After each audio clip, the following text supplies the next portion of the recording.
The last time I shot a gun, I was 11 years old. My grandfather wanted to teach me how to hunt. My father was against it. He didn't want me to learn the culture of violence, was what he said. That gave my grandfather a good laugh. My father refused to come with us, so my grandfather and I went alone.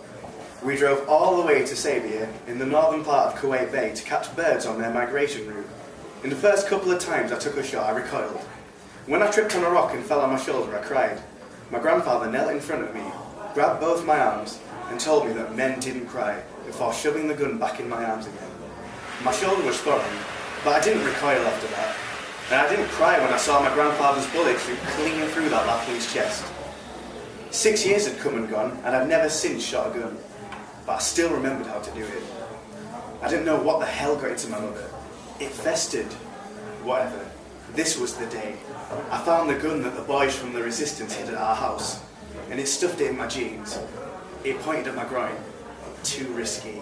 I decided to put it in a plastic supermarket bag, so I went to the outdoor kitchen to find one. My mother kept them in one of the cabinets so we could use them as trash bags, but the stupid bags were transparent, and if an Iraqi soldier so much as glanced in my direction, he could tell I was carrying a gun. I didn't know what else to do, so I thought of taking my mother's purse and covering it with the abba. But then I saw the Kellogg's Smacks on the counter. I emptied it out and the gun fit right in. There was a bump in the box, but you couldn't tell because the box was in the supermarket bag. I looked just like a guy who'd been grocery shopping. In the past week, I'd imagined 100 different scenarios. Now I drew a blank. There was no plan, no image of a place to latch onto, no details to keep going over in my mind. All I knew was this: it had to be quick, and it had to be clean. One shot to the head, and I was out. So I had to come closer to whoever the bastard was. That was the hard part. The shooting would be easy. The gun would do it all for me. I walked towards the highway that bordered Quartuba and encircled Kuwait City. I stopped paying attention to the street signs and just wandered and wandered. I could still hear my mother's voice saying, "Chump!" with her index finger raised to her mouth. Like I was a little kid, she could just shut up. In my life, I'd never felt so small. If I was standing any closer, I knew she would have reached out and slapped me straight across the mouth for even mentioning that I wanted to join the resistance. Like it was beyond me to be part of anything right, or brave, or heroic.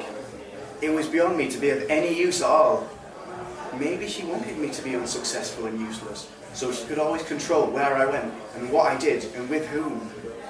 When I looked at my watch, I realised I'd been walking for an hour now, and the sun was starting to set. I'd wandered 2 areas over, and found myself near my cousin's elementary school. None of the Kuwaiti kids went to school anymore, so a lot of the schools were taken over by soldiers. But this one was broken into and left alone. I found a bench near the school gate, sat down, and lit a cigarette.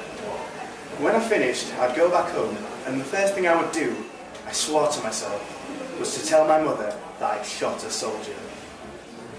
Before I had a chance to relish that thought, I heard a rattling coming from the dumpster near me. There was a shuffle, and I knew someone had been hiding inside. I dropped the cigarette, bolted up, and scrambled to get the gun out of the Kellogg's box. In case it was a Kuwaiti, I wasn't going to shoot just yet.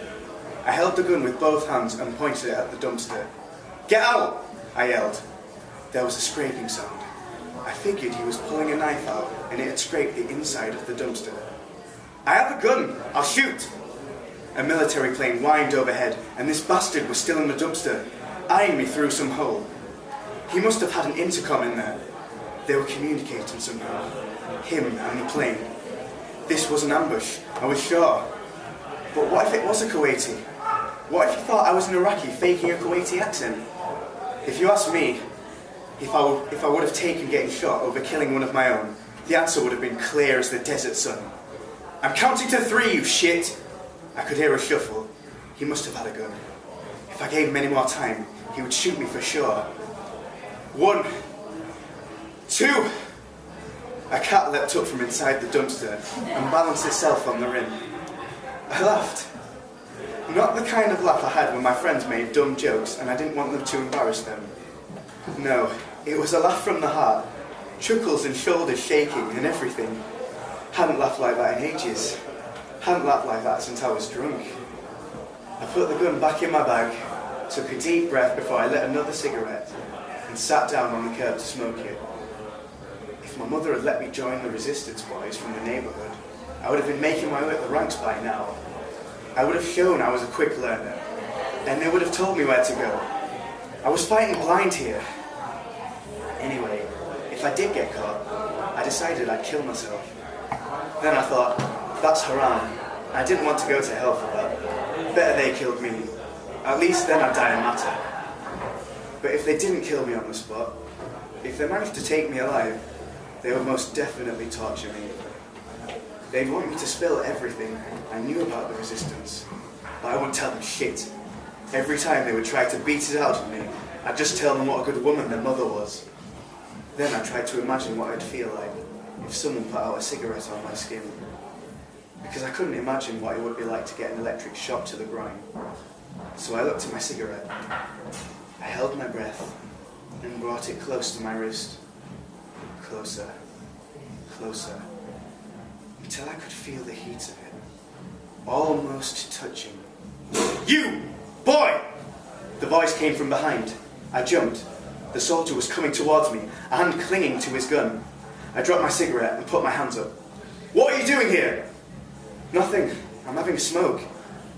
He stood a few feet away from me, his fingers wrapped around his gun, ready to pull it out of his holster in seconds. You're Kuwaiti? Yes.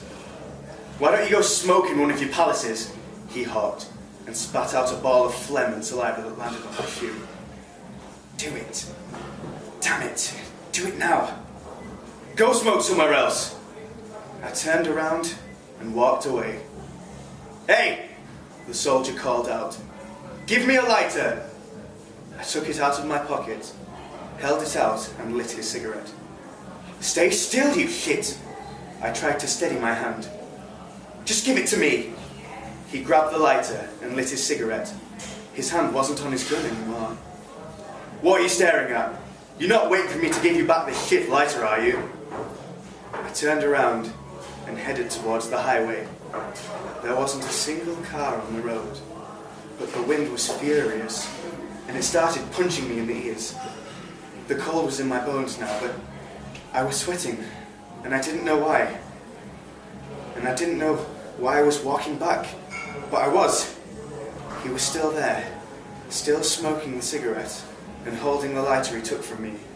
He didn't see me, he didn't hear me, not until I was a couple of steps from where he was.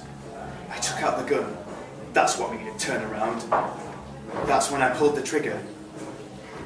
But it wouldn't work. I pulled harder. Something was wrong with the mechanism. I didn't pull hard enough. That thing wouldn't shoot. And now he was holding the lighter with one hand and the cigarette with the other, and staring at me with eyes so wide they looked like they were trying to come out of their sockets. His mouth opened, but no sound came out. I couldn't let him reach for his weapon. He would know how to work a damn weapon, and he would shoot me on the spot. So I whacked his face with the butt of my gun, and I didn't know where the blood was coming from, but it had gushed out of him so fast, I knew I was winning.